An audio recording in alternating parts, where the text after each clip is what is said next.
তুমি বলো আমার দোষটা কোথায়? আর দেবকে কোনোদিন আমার কাছে ক্ষমা চাইতে হবে না।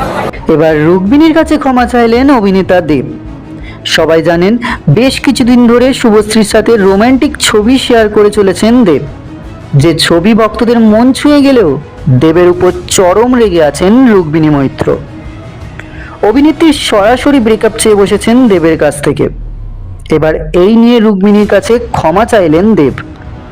অভিনেতা বলেন, আমাদের কাজটাই হলো যখন কোনো নায়িকার সাথে ছবি করার সিদ্ধান্ত নিই তখন সেই নায়িকার সাথে বেশ কিছু ছবি সোশ্যাল মিডিয়ায় আপলোড করে ভক্তদের মনে থাকার চেষ্টা করা। সবাই জানেন আমার আর শুভশ্রীর নতুন ছবি দেশু 7 মুক্তি পেতে চলেছে, তো যার কারণেই শুভশ্রীর সাথে বেশ কিছু ফটোশ্যুট করা। তবে এই নিয়ে রুক্মিণী এতটা কষ্ট পাবে আপনাদের কাছে নালিশ করবে এটা ভাবতে পারিনি। তাই সকলের সামনে রুক্মিণীর কাছে ক্ষমা চেয়ে বলছি, সরি রুক্মিণী, চেষ্টা করব কখনো তোমাকে কষ্ট না দেওয়ার। তো বন্ধুরা, এই বিষয়ে কে ঠিক কে ভুল আপনার কাছে, দেব নাকি রুক্মিণী? আপনার মতামতটি অবশ্যই কমেন্ট করে জানাবেন। ভিডিওটি যদি ভালো লেগে থাকে তাহলে লাইক ও শেয়ার করবেন এবং নতুন নতুন ভিডিও পেতে অবশ্যই চ্যানেলটি সাবস্ক্রাইব করবেন। ভিডিওটি শেষ পর্যন্ত দেখার জন্য অনেক ধন্যবাদ।